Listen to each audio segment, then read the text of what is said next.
विधानसभा उपचुनाव से पहले प्रयागराज में कांग्रेस पार्टी में बगावत के तेवर देखे गए हैं। कांग्रेस पार्टी के एक नेता ने कांग्रेस पार्टी पर कई आरोप लगाते हुए इस्तीफा दे दिया है। जहां एक और प्रदेश में कांग्रेस पार्टी का कई लोगों के साथ गठबंधन है, जिसमें समाजवादी पार्टी प्रमुख है। उसके साथ साथ कांग्रेस अपने आप को मजबूत समझ रही है और उसको लगता है कि वह कोई न कोई सीट ले लेगी। वहीं कांग्रेस की कमेटी के सदस्य यानी पीसीसी के नेता ने पार्टी से बगावत कर दिया है। कांग्रेस में जाटों के नेता दिनेश कुमार चौधरी ने पार्टी में जाट नेताओं और कार्यकर्ताओं की उपेक्षा कर अपमानित किए जाने का आरोप लगाते हुए कांग्रेस पार्टी के सभी पदों से इस्तीफा देते हुए पार्टी को खुला पत्र जारी कर दिया है। उन्होंने पार्टी की प्राथमिक सदस्यता से इस्तीफा दे दिया है।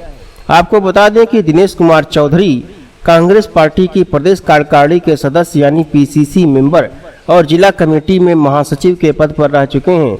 यही नहीं, दिनेश चौधरी के साथ उनके कई और समर्थकों ने भी कांग्रेस पार्टी छोड़ने का ऐलान किया है, ऐसा उनका कहना है। यह सब उस समय हो रहा है जब उत्तर प्रदेश में 10 विधानसभा सीट पर उपचुनाव होने हैं। चुनाव से पहले यह अंतर कल सामने आई थी और इसका कारण फूलपुर विधानसभा भी है। इलाहाबाद विश्वविद्यालय से छात्र राजनीति की दुनिया में कदम रखने वाले दिनेश कुमार चौधरी की गिनती प्रयागराज में कांग्रेस पार्टी के अच्छे और संघर्षशील नेता के तौर पर होती थी। यूपी की जमुनापार जिला कमेटी में दिनेश ने काफी संख्या में जाटों को और गुर्जरों को कांग्रेस पार्टी से जोड़ने का काम किया है। ऐसा माना जाता है कि 40 साल बाद इलाहाबाद लोकसभा सीट पर कांग्रेस पार्टी को जीत दिलाने में दिनेश चौधरी का भी एक अहम योगदान रहा है।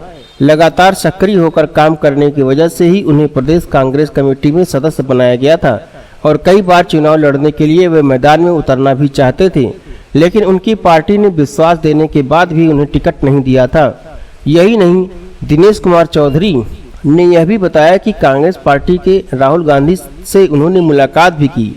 राहुल गांधी ने भी दिनेश चौधरी से यह कहा कि कांग्रेस पार्टी को अब वह नया बनाएंगे और जाटों के लिए कुछ अच्छा करेंगे और उनको एक बड़ी जिम्मेदारी पार्टी में देंगे। इसी विश्वास के साथ दिनेश ने कांग्रेस पार्टी को ज्वाइन किया था, लेकिन कुछ दिन बीत जाने के बाद भी दिनेश को आश्वासन के बाद सिर्फ झूठ और कोरा आश्वासन ही मिला, ऐसा उन्होंने कहा है। इसी से खफा होकर उन्होंने पार्टी को छोड़ दिया। बाकायदा दिनेश चौधरी ने एक प्रेस कॉन्फ्रेंस कर पार्टी के सभी पदों से इस्तीफा देते हुए और अपने समर्थकों से भी कहा कि वह भी कांग्रेस पार्टी छोड़ देंगे। इस तरह से देखा जाए तो प्रयागराज में जाटों के नेता दिनेश चौधरी ने कांग्रेस पार्टी छोड़ दी है और इससे कांग्रेस पार्टी के थोड़ा बहुत कमजोर होने की शंका जताई जा रही है। वहीं कांग्रेस के वरिष्ठ नेताओं का कहना है कि दिनेश चौधरी के छोड़ने से या आने से कांग्रेस पार्टी में कोई न फर्क पड़ा है न पड़ेगा। कांग्रेस का एक निश्चित वोट बैंक है, वह तो कांग्रेस को मिलेगा ही मिलेगा और जो योग्य होगा उसी को कांग्रेस पार्टी टिकट देगी। आप पार्टी छोड़ रहे हैं, क्या कारण है और इसलिए आप चुप हो रहे हैं पार्टी के कारण से? देखिए, कांग्रेस पार्टी को हम ये जानते हुए भी कांग्रेस पार्टी में शामिल हुए कि कांग्रेस पार्टी ने इस देश का संविधान लिखने वाले बाबा साहब अम्बेडकर के साथ क्या किया था। कांग्रेस पार्टी ने जब मौका आया हमारे दलित समाज के हमारे नेता बाबू जगजीवन राम को जब प्रधानमंत्री बनने का मौका आया तो उनके साथ क्या किया था हमको ये भी पता था। लेकिन एक दौर में जब भाजपा दलित शोषित वंचित समाज और पूरे देश का जब हक अधिकार छीन करके चंद पूंजीपतियों के हवाले करने जा रही थी या कर रही है, तो ऐसे में एक विकल्प की तलाश हमारे जैसे पढ़े लिखे लोगों की थी।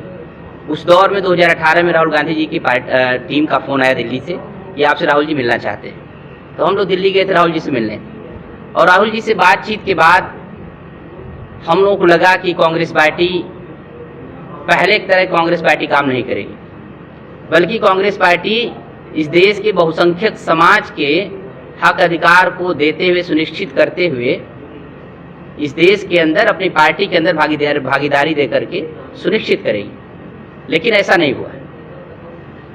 पूरे देश के अंदर पूरे देश के राज्यों में मात्र हमारे समाज के 3 जो है कि प्रदेश अध्यक्ष, एक माइनॉरिटी प्रदेश अध्यक्ष है पूरे देश में। अभी 4 या 5 जो है कि पिछड़े जाति के प्रदेश अध्यक्ष है। हम अगर केवल उत्तर प्रदेश की बात करें तो उत्तर प्रदेश के अंदर सबसे बड़ी आबादी किसकी है? हमारे बहुजन समाज की, दलित, पिछड़ा, आदिवासी, सभी अल्पसंख्यक। तो उसमें लीडर कौन समाज का चाहिए? दलित, पिछड़ा, आदिवासी, माइनॉरिटी समाज का चाहिए। वोट आपको हमसे चाहिए, हमारे समाज से चाहिए। नेतृत्व तो आपको किसको देंगे? अजय राय जी को देंगे। राष्ट्रीय प्रभारी बना के उसको भेज देंगे, अविनाश पांडे जी को भेज देंगे। उसके बावजूद भी जिस तरीके से कांग्रेस पार्टी के निचले स्तर पे जिले कमेटियों में जिस तरीके से कामकाज हो रहा है, जिसका भी हमने उदाहरण के रूप में कुछ बातें आप सबके बीच में शेयर किया है कि एक दलित लड़की का कुरांव विधानसभा जहां से मैं बिलोंग करता हूं, कुरांव के अंदर एक दलित लड़की का रेप बलात्कार की घटना होती है और हमारा कांग्रेस पार्टी के जो कुरांव का ब्लॉक अध्यक्ष है उसी गांव की वो लड़की होती है, उसी गांव के दबंग भी होते हैं सामंती लोग। और इसके बारे में सूचना देता हूं तो कोई भी हमारा जिलाध्यक्ष में कोई भी कमेटी इस पे खड़ी नहीं होती, लेकिन जैसे उनकी सजाती बहन के साथ घटना होती जिसमें खुद शामिल रहा, उसमें मेरा उसमें कोई विरोध नहीं रहा, लेकिन उस घटना जो उनके सजाती घटना होती उसमें वो शामिल हो जाते हैं। तो ये क्या दिखाता है? इसलिए मैं कह रहा हूं कि कांग्रेस पार्टी पुराने ढर्रे पर अपने काम कर रही है और पूरी तरह से घोर जातिवादी और मनुवादी व्यवस्था के पोषक है। इसीलिए मैं आज कांग्रेस पार्टी के प्राथमिक सदस्यता से इस्तीफा दे रहा हूं। दिनेश चौधरी नाम है, मैं PCC सदस्य हूं कांग्रेस पार्टी का, यमुना पार का जिला सचिव।